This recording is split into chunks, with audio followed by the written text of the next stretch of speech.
Hey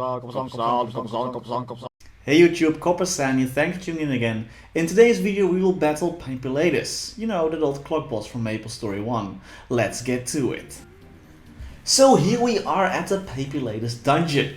Yes, that's right, he's no longer located in a map, you just have to go through a dungeon to defeat him, and of course the dungeon has a pre-map where you need to fight off some monsters and do some things to the map to make sure you can advance. You know, the regular dungeon crawling experience. So let's quickly do that before we fight Papulatus. Actually, I'm just gonna call him Pap from now because, you know, I'm probably butchering his name, and his name is quite hard to pronounce, so Pap it is.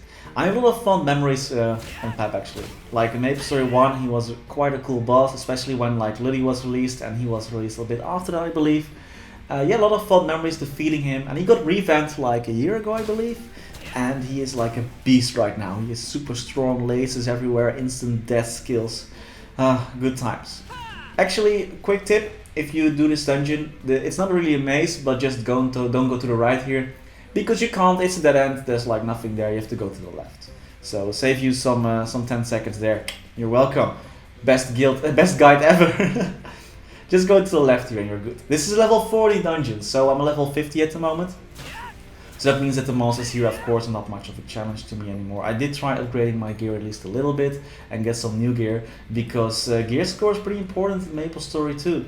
But I'm gonna make a general guide for you guys when the game goes live, to make sure that everyone's up to speed with what they need to do and what's important. So there's this mini boss in this map. I'm not sure what the name is, I can't read it from my screen because I'm too far away. But he is, or she is, quite weak, and I just assumed the robot's gender, yes I did. The monster can be knocked back, so it's quite easy. As you can see, it's not really doing much. I'm just knocking him back all the time, or her, or the robot. I'm knocking the robot back, damn it. And here we are, let's go fight some Pap. I'm excited. Like, Pap has been like this nostalgic boss for me. It's not on the same level as Zakum or Zakun, but pretty close. So you start on this map pretty high, and if you're like me, you can't use Mounty, by the way, you just drop down because that's what you do. Saves you a lot of time, right? So the Pap has a few attacking patterns, let's go look at those. Yes, you might notice I have not prepared this video at all, like I didn't write anything down what I wanted to say. I'm just making it up on the fly, so excuse me if I just go all over the place. You know, like usual, good old Coppersan style, just go all over the place. So Pap does these number things on the ground. I'm not quite sure what they do, I just avoid them at all costs. It seems to work, I haven't died yet. He also has a few laser attacks. He does this thing where he claps his hands and he like pushes and knee stuns you.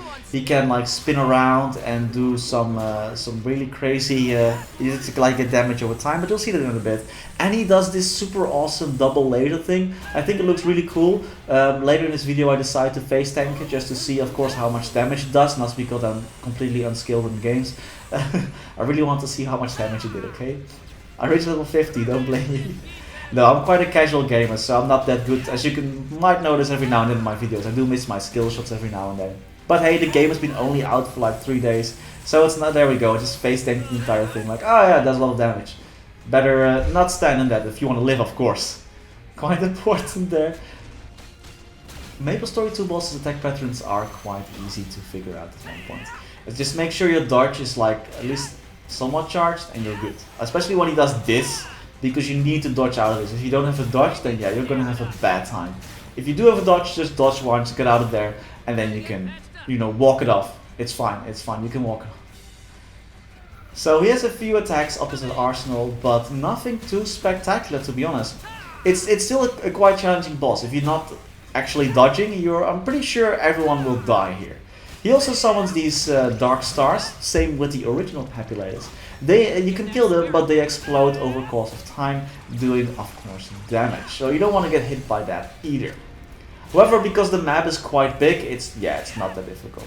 This one is quite annoying though, because he stuns me, and he stuns you for like 3 seconds or something, man. So if you avoid that stun, you're good. You can like do some nice damage. This is the part where he just turns around, does damage over time, and I have no clue how to counter this. I just keep attacking him. I tried like running up the walls, getting away from him. Nope, I just keep getting damage, so I'll just, you know, kill him. That's a good way to stop it, I suppose. And there we go, Pap has been defeated. Success, the dungeon has been cleared. We did a lot of damage, we got some nice stuff for it as well. So this is level 40 dungeon, so the rewards are not super interesting, but Pap is always a fun boss to complete. And yeah, I just like doing Pap. You can get earring fragments. If you collect 20, you can make some nice earrings for yourself. And that's the Papulatus boss battle. Thank you for watching. I hope you enjoyed. See you tomorrow.